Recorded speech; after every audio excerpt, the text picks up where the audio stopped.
स्वागत है दोस्तों आपके अपने यूट्यूब चैनल एजुकेशनल टर्मिनोलॉजीज में। आज हम बात करेंगे अपने सीरीज के 5th क्वेश्चन की। क्या कह रहा है ये? कह रहा है current flowing in each of the circuit A and B respectively are. मतलब इन सर्किट में हमसे करंट पूछ रखा है और देखो हमें डायोड दे रखे हैं। इसका मतलब हमें डायोड के बारे में पता होना चाहिए। तो पहले मैं आपको डायोड के बारे में बताता हूँ।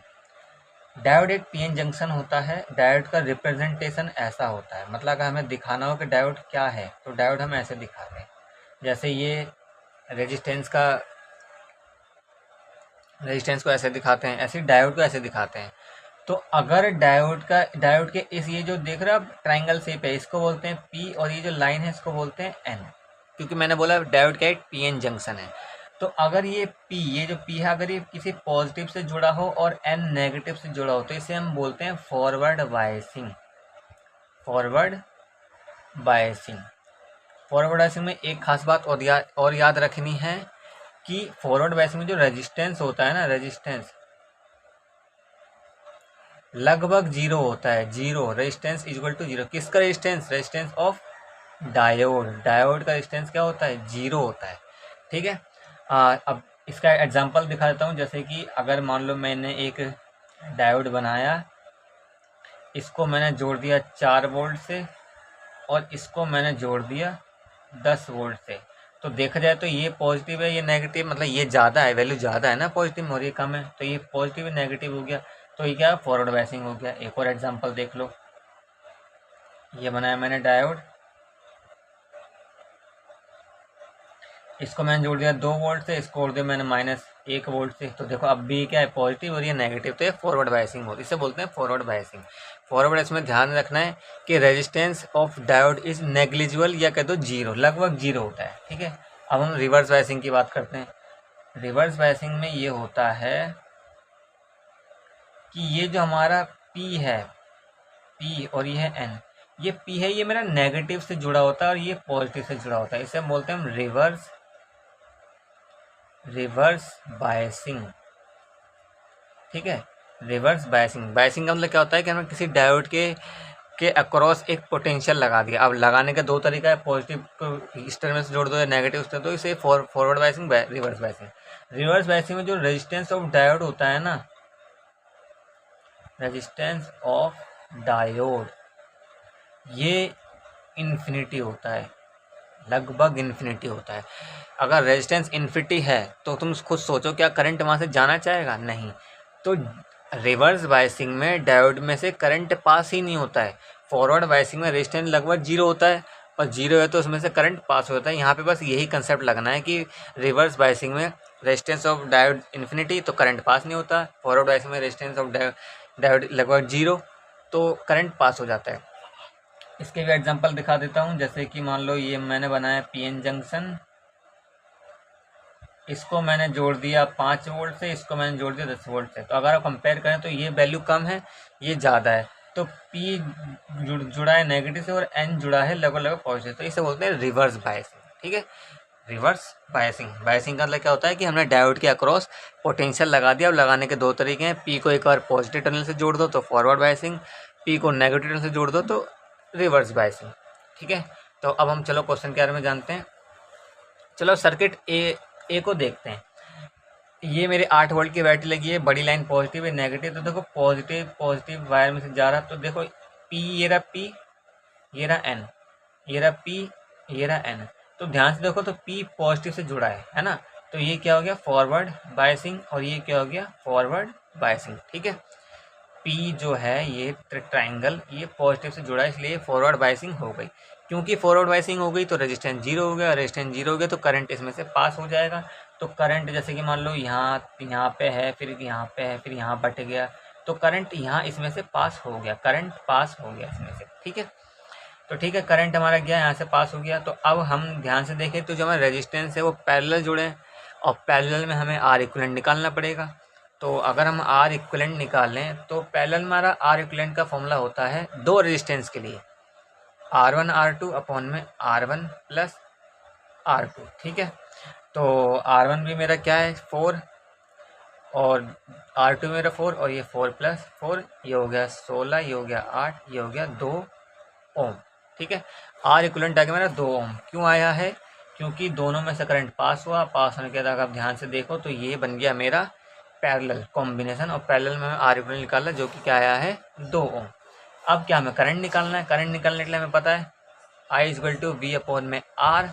पोटेंशियल देखो जरा कितने वोल्ट की बैटरी लगा रखी है, 8 वोल्ट की, तो 8 आर इक्वलेंट कितना निकाला मैंने 2 ओम, तो ये आ गया मेरा 4 एम्पियर करंट। इसका मतलब मेरा सर्किट ए में कितना करंट है 4 एम्पियर। अगर आप ऑप्शन देखो तो एक ही ऑप्शन है जिसमें जो सर्किट ए में 4 एम्पियर का करंट, तो आंसर मेरा ये हो गया। ये तो थोड़ा ये स्मार्ट कैलकुलेशन के लिए, जब हम एग्जाम में होंगे तो हमें देखना है, हर चीज़ चेक नहीं करनी है। हमने देखा 4 एम्पियर का आ गया, हमें एक ही ऑप्शन दिखा तो आंसर ये हो गया। चलो हम दूसरे में भी अब चेक करते हैं। ठीक है, 8 वोल्ट की बैटरी लग रही है, ये पॉजिटिव टर्मिनल है, ये नेगेटिव टर्मिनल है, ये पॉजिटिव, ये पी है, ये एन है, और ये एन है, ये पी है। तो अगर आप ध्यान से देखें पी इसका जो पी है वो पॉजिटिव से जुड़ा है, तो ये हो गया फॉरवर्ड बायसिंग। लेकिन इसका जो एन है वो पॉजिटिव से जुड़ा है, जबकि पी को जुड़ना चाहिए था पॉजिटिव से। इसका मतलब ये क्या है, रिवर्स बायसिंग। रिवर्स बायसिंग में क्या होता है हमारा रेजिस्टेंस इन्फिनिटी, तो इसमें से करंट पास ही नहीं होगा, तो इसमें से जो करंट है वो जीरो हो जाएगा, मतलब पास ही नहीं होगा। तो करंट हमारा यहाँ गया, फिर यहाँ गया, फिर यहाँ आया, फिर यहाँ आया, यहाँ आया, करंट यहाँ नहीं गया। करंट अब मान लो इस ब्रांच में करंट गया ही नहीं है, करंट तो हमारा सिंपल ऐसे गया, ऐसे गया, ऐसे गया, ऐसे गया, ऐसे गया, ऐसे गया, ऐसे आ गया। ठीक है, तो अब हमें आर इक्विवेलेंट निकालने की जरूरत ही नहीं है, क्योंकि इसमें तो करंट गया ही नहीं है। जब करंट गया नहीं तो आर इक्विवेलेंट क्यों निकालेंगे, हम तो आर इक्विवेलेंट उसका निकालते हैं जिस रेजिस्टेंस में करंट गया होता है। तो इसमें से निकालने की जरूरत नहीं है, इसमें डायरेक्ट करंट निकालेंगे। आई इक्वल टू वी अपॉन में आर, पोटेंशियल हमारा कितना है 8, और रेजिस्टेंस हमारा कितना है 4 ओम। तो ये आ गया हमारा 2 एम्पियर का current, I equal to 2 ampere. तो अगर आप ध्यान से देखें तो इसमें 2 एम्पियर दे रखा है। चलो ठीक है, ये बढ़िया क्वेश्चन था। इससे भी बहुत बढ़िया क्वेश्चन बनाया जा सकता है, वो देखो कैसे बनाया जा सकता है। अगर मैं यहाँ पे एक डायोड बना दूँ, ठीक है बना दिया, फिर मैं एक रेजिस्टेंस लगा दूँ। अब मैं यहाँ पे इसका बैरियर पोटेंशियल देता हूँ, चलो मान लो 0.4 वोल्ट दे देता हूँ, ठीक है। अब यहाँ पे भी मैंने लगा दिया पीएन जंक्शन, यहाँ पे पॉजिटिव टर्मिनल, यहाँ पे भी रेजिस्टेंस चलो मान लेते हैं हम 4 ओम ही मान लेते हैं, इसका भी 4 ओम मान लेते हैं।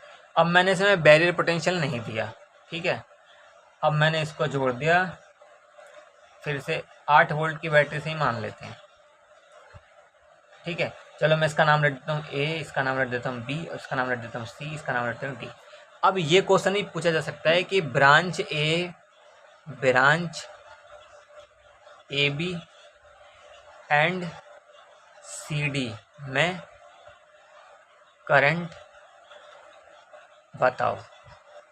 ये थोड़ा सा मतलब ये थोड़ा सा हाई लेवल का क्वेश्चन हो जाएगा, मान लेंगे, क्योंकि अब दोनों ब्रांच में करंट आप कहोगे देखो सर दोनों में फॉरवर्ड बायसिंग है, दोनों में रेजिस्टेंस बराबर है, करंट सेम होना चाहिए, नहीं, इसमें बैरियर पोटेंशियल दे रखा है। जनरली बैरियर पोटेंशियल देते नहीं है, पर अगर दे दे तब करंट कैसे निकालते हैं, इसके लिए पहले मैं आपको एक सिंपल सा क्वेश्चन कराता हूँ, ठीक है।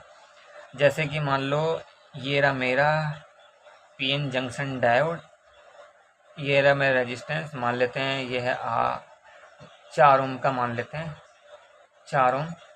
इसका बैरियर पोटेंशियल दे दिया मान लो 0.4 वोल्ट, वी बैरियर पोटेंशियल। फिर इसको जोड़ दिया वही 10 वोल्ट की बैटरी से जोड़ दिया, ठीक है। अब हम क्या करेंगे, अब करंट पूछे तो अब करंट निकालने के लिए हमें क्या करना पड़ेगा, आई इक्वल टू वी अपॉन में आर होता है। अब हमें जो बैटरी का जो पोटेंशियल है उसमें से हमें बैरियर पोटेंशियल घटाना पड़ेगा अब अपॉन में रेजिस्टेंस, ठीक है।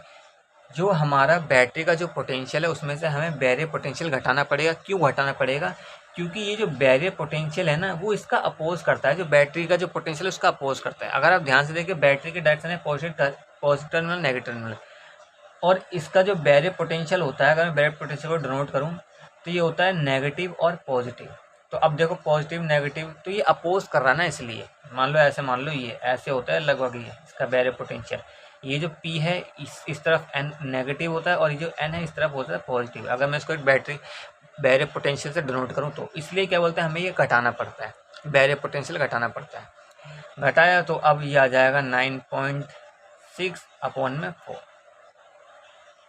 अगर मैं इसको डिवाइड करूं तो 4 दूनी 8, फिर एक इधर चला गया, 4 4 चौक 16,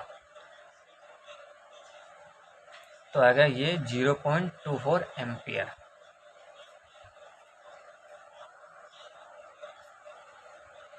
ये 2.4 एम्पियर आएगा, 0.24 एम्पियर नहीं आएगा। ठीक है, अब सिमिलरली ऐसे ही हमको पता है कि ये जो ब्रांच है A B and C D, इसके अक्रॉस पोटेंशियल 8 वोल्ट है, इसके अक्रॉस भी 8 वोल्ट है, क्योंकि देखो ना ये ऐसे जा रहा है तो यहाँ भी 8 वोल्ट, यहाँ भी 8 वोल्ट।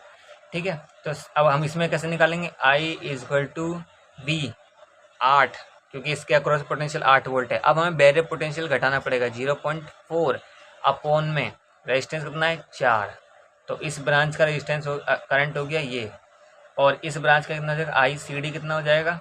इसमें सिंपल है, बैरियर पोटेंशियल नहीं दे रखा तो कोई बात नहीं, 8/4 = 2 एम्पियर, यानी कि यहाँ से जो करंट जा रहा है वो है 2 एम्पियर। ठीक है, और यहाँ से कितना करंट जा रहा है, ये हो गया है 7.6/4 एम्पियर जा रहा है इतना। तो ठीक है, बहुत बढ़िया क्वेश्चन था, यहाँ से आपको बहुत सारी चीज़ सीखने को मिल सकती है अगर आप ध्यान से देखेंगे इस लेक्चर को। थैंक यू दोस्तों।